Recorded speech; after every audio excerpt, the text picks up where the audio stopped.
আলহামদুলিল্লাহ এই তো আমার শুটকির ভর্তা অলরেডি হয়ে গেছে।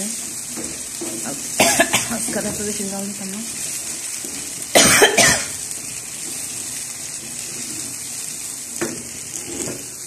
আমার একটা স্বভাব কি আমি খাইতে পারি আর না পারি, 2-3 পদের তরকারি থাকবো, ঠিক আছে। ইয়ার পরে দেখা গেছে পেট বইটা এক তরকারি দিয়ে শেষ মেরে দিলাম।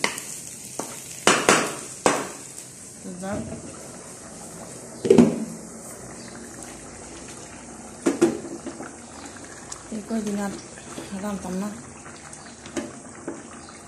গরুর মাংস আছে, গরুর গোষ্ঠী খাওয়াইলে পরে মাছটি খাওয়া দেবো আর কি। আমি আর রাঁধতাম না, এরা আছে তা দিয়েছিল। আমার পাত্রা রান্না হইল শেষ।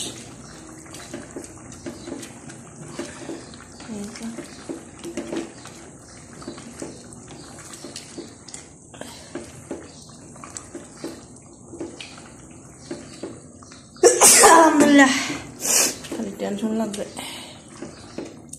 আল্লাহ যা করে ভালো লাগিয়ে করে। আল্লাহ আজকে কত বিপদের, বড় একটা বিপদের হাত থেকে আমাদের বাঁচাইছে, ঠিক আছে। আমি তো চাইছিলাম যে গরু মাংসটা বুয়াই দিয়ে হিয়ার পর আমি কাজ করি, ঠিক আছে। আল্লাহ যা করে ভালো লেগেই করে, ঠিক আছে। বান্দার সতর্ক লেগেই করে। বেরিয়ে যদি ধরে নাইয়া করতো তো কোনো উপায়টা হইতো আমার। বেরি তো জীবন মানে হ্যাঁ খাওয়াটা হ্যাঁ ঠিক মতন খাইতে পারে, কিন্তু খাদ্যামান খাওয়া হ্যাঁ পছন্দ করে, ঠিক আছে।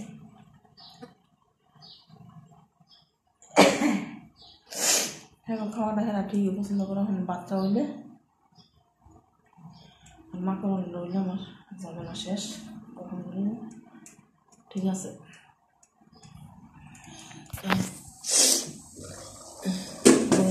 বাইরে লাইছি, জল একটু বেশি হয়েছে, যাক ডাইলও মিলাই লাইছি।